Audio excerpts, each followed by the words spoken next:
Thank you. Florence Eshalomi MP. Thank you, Chair. Thank you, Prime Minister. You mentioned that child poverty is central to that. For every child to be lifted out of poverty, Prime Minister, will you agree that they need to live in a safe, warm, secure home? Remember the tragic case of Awab Ishaq, the 2-year-old that died in Rochdale in, frankly, unsuitable, uninhabitable conditions of damp and mould. And it's welcome that the new government has set its priority on tackling this issue. Prime Minister, when this new regulation is highlighted and brought in later this year, are you confident that this legislation on tackling damp and mould will be enforceable? Yes, I think it's really important, and thank you for highlighting it, because it was a terrible case that in this country, in these times, anybody could die in those circumstances. So that's why we made the pledge to put it into law. We've put it into law, and we will. Ladies and gentlemen, what you're about to see is more than just another round of parliamentary questioning. This is a revealing moment in the ongoing scrutiny of Keir Starmer's leadership and Labour's economic vision.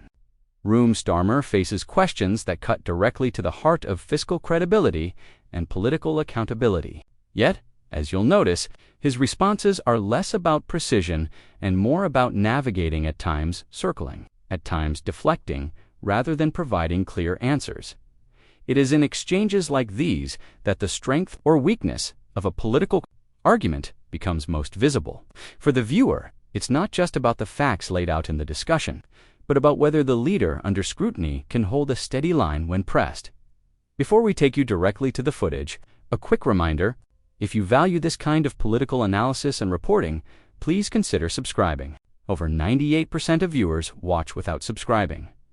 Your support costs nothing, but it makes a critical difference in allowing us to continue bringing you this level of coverage. Thank you. Now, let's return to the committee, where Keir Starmer is put under sharp questioning and where his answers will be tested against the weight of political reality. Poverty, what would you like to see as progress on that? Well, I mean, poverty and tackling poverty and breaking down barriers has to be central to everything that we do. People will not feel better off or safe and secure if we haven't tackled poverty. But I'm very clear in my own mind that we must tackle poverty by putting in the support that is needed, but also break down the barriers to opportunity, because otherwise we won't fix the very deep and complex causes of poverty, and that's why it's central to what we are doing. And it's not a one department issue, it's across all departments because it is so complicated and deep rooted.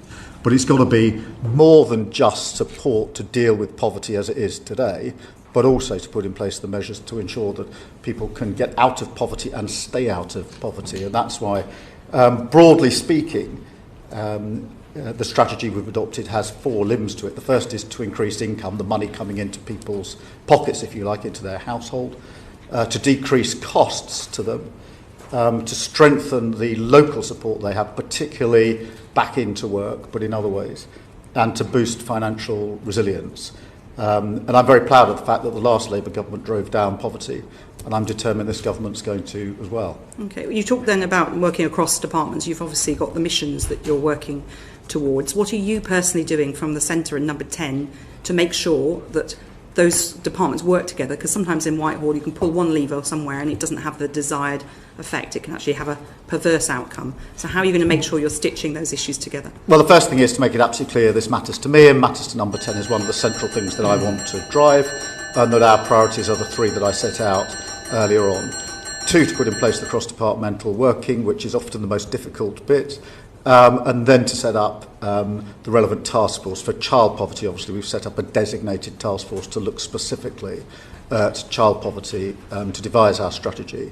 And that reports in, so I have oversight of that, so that everybody can see it's a number 10 Prime Minister priority in what we're doing.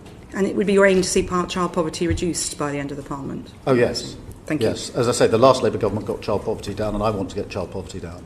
Thank you. Florence Eshalomi MP. Thank you, Chair. Thank you, Prime Minister. You mentioned that child poverty is central to that. For every child to be lifted out of poverty, Prime Minister, will you agree that they need to live in a safe, warm, secure home?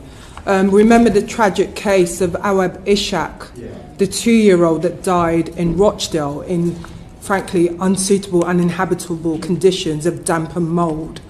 And it's welcome that the new government has set its priority on tackling this issue. Prime Minister, when this new regulation is highlighted and brought in later this year, are you confident that this legislation on tackling damp and mould will be enforceable? Yes, I think it's really important, and thank you for highlighting it, because it was a terrible case that in this country, in these times, anybody could die in those circumstances. So that's why we made the pledge to put it into law. We've put it into law, and we will. I don't think we can simply say that that law on its own will do all the work that is needed. That is why we've strengthened what we've put in place for standards in housing across the board, including checks on landlords to do things like electricity safety checks as well. So yes, I'm confident that it's the right law. Yes, I think it is enforceable and will be enforced. But I don't think in any of these fields to do with either housing or poverty, there's one silver bullet that solves all the problems. Because one of the issues, Prime Minister, you may be aware, is that a number of landlords, including local authorities, are saying that they're struggling in terms of the funding and enforcement to carry out those necessary checks. We've heard that the courts, we know that there's a backlog in the courts in terms of residents bringing forward those cases. So just coming back to that enforceability, Prime Minister, as a lawyer, you know, for anything to be enforceable, it has to have the right protection around it. So just wanting to know if there's been discussions and that interdepartmental discussions to make sure that these cases are escalated when tenants bring them before the courts. Yes, there have been. And one of the ways in which I've set up the work of government is to have key ministers on key commitments reporting in to me for a stocktake on a regular basis, where we go through progress, what measures are in place, etc. And housing, as you would expect, is one of those. There are 6 areas where we have these regular stocktakes, and housing is one of them. So the Deputy Prime Minister and her team come into number 10, and we have a session where we go through a number of different issues, but decent standards and housing and enforceability is among them. Okay. You'll recall last time we met, Prime Minister, I asked you about the government's decision to freeze the local housing allowance. And coming back to the issue around child poverty, this is an area which is keeping many children and their families in poverty because they cannot afford the rent. The recent data from the local government association responsible for all councils shows that there's a funding gap of around £7 million over the last 5 years. This is a key area pushing many people more into poverty. So I asked you again, Prime Minister, do you think that that was the right decision from a government that's ambitious on tackling child poverty? Look, I think I defend the decisions we've made. Obviously, we head into the autumn. We will get to another budget, and there'll be a chance to look again across the board. But we certainly made the right decision first time around. I think I'd also emphasise something I touched on last time, which is in the end, with housing, we need to build and make available more housing across the board. There simply isn't enough, and that but means the starts, price goes Prime up. Minister, you may have seen are quite low. We're not building those houses quickly enough, and we will see more people and more children in poverty. We can't build our way out of this crisis. So in the interim, what more can the government do to help alleviate that poverty? Well, that families as I are say, there'll facing? be a child poverty strategy which we're setting out in the autumn. We will go into the budget in the autumn as well, and alleviating poverty is a priority of mine. I do think that we need to build more, though, and we have to build more because we've had a problem for many years of not building enough social and affordable housing in this country. And until we crack that problem, we will never be able to get to the fundamental roots of the failures here. And that's why, on that issue in particular, I'm pressing the Deputy Prime Minister very hard. Prime Minister, on that though, when homes are built in expensive parts of the country, it's very hard for social landlords to afford to buy them at the rate they would need to make sure that the rents are truly affordable rents. So is there anything that on your radar about how you're going to ensure that not just the supply of housing, but the supply of really properly affordable social housing is... Yeah, that's why we've made a commitment within the building commitment for social and affordable housing and put down £39 billion, which is the biggest amount that's over 10 years. Put behind. Well, yes, but... I'm just saying, just be clear. Well, I appreciate that, but there is always the duty of government to deal with the here and now, of course, but also to deal with the mid and long term. And one of the big problems, in my view, of the last 14 years is nobody did the mid and long term. So we lived with the ever-decreasing cycle of failure and short-term sticking plaster, and I'm determined that we're going to cut through that. The scene is a Commons committee room. Papers are stacked. Members sit with that familiar mix of routine fatigue and expectation. They've heard it all before, but today the Prime Minister is in the chair, and there is anticipation that something of substance may be drawn out. The questioning begins, direct and unambiguous. Prime Minister, what progress do you want to see on child poverty? On the face of it, a simple question, one that demands clarity. But instead of a clear target, the Prime Minister embarks on a lengthy response. He speaks of tackling barriers, of central missions, of determination. What is absent is precision. No figure, no timeline, no benchmark by which he might be held accountable. As the exchange unfolds, his answers expand further. He lays out what he calls a four-limbed strategy, raising incomes, reducing costs, strengthening local support, and building financial resilience. In principle, these are reasonable pillars, but the committee presses, how will departments actually deliver them in practice, given the complexities of Whitehall? The reply again is broad. Task forces, cross-departmental working, oversight from Number 10. Assertions of importance, but little in the way of measurable outcomes. The questioning sharpens.